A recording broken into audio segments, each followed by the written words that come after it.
for you guys in masks. How big is your team?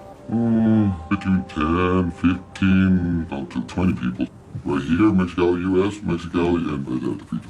And they include doctors? This is part of your team? Well, there's one doctor right here. Is the one who take the blood out and take him to the laboratory, so they give you the results that he's a compatible person. Why do you go after the poor people to get their kidney? Not the poor people, because there's plenty of people from the South that came looking for the American dream and the stuff in here.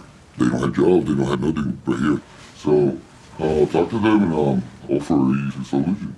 Because a lot of people know that you can live with only with a kidney. He's gonna get out something on his body, but he will get well. I'm not a demon, I'm just doing my job and helping people. Get some money for do that.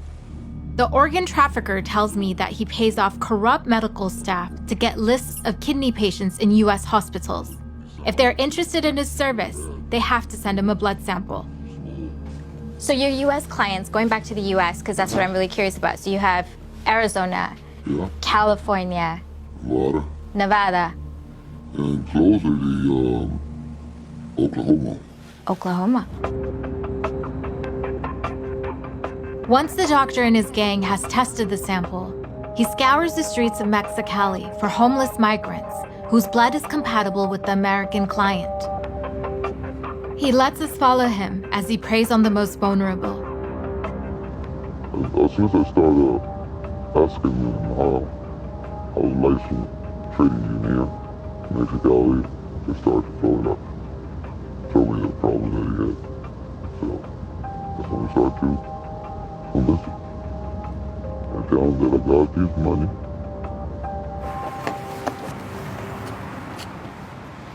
Mira, tengo probablemente pueda ser tu solución a tu problema de dinero. Porque, ¿sabes que puedes tú vivir sin un riñón? Tengo uno más. Puedes dar 5,000. ¿Con un riñón? Sí. ¿Cómo ves? Está de pensarse, pero sí, se poco dinero. Es bueno que lo pensaron, porque todo es consentimiento tuyo. Y lo firmas y ya hacemos todo papeleo bien. Y el dinero está aquí en efectivo.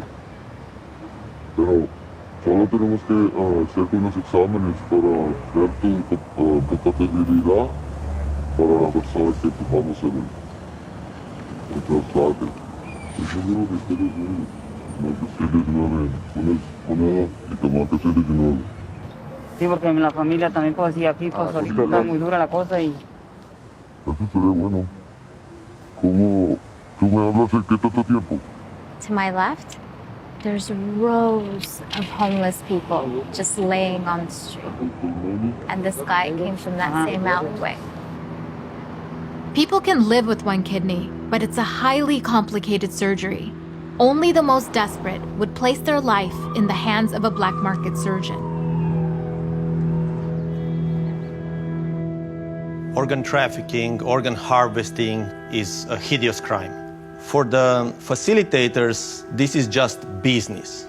They see these people as money, And because they're vulnerable, because there's nobody to defend them there, many of these people are also tricked into it. They will, even tell them, you're young, your kidney will grow back, which obviously is a medical impossibility.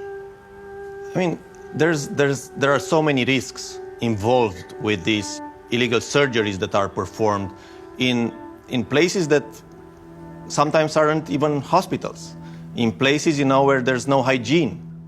A lot of these people may become sick. It can also be deadly. A kidney can be sold with $100,000, and then the money that the migrant, the poor people get are a tiny fraction of that. So most of the money is left with the facilitator and the surgeon. It takes a network to develop this type of organ trade. And it's almost always across borders. Because in order for a facilitator of this organ harvesting business to be successful, to make money, they need to operate between rich countries and poorer countries, or conflict areas and economies that are stable, because this is where the money is.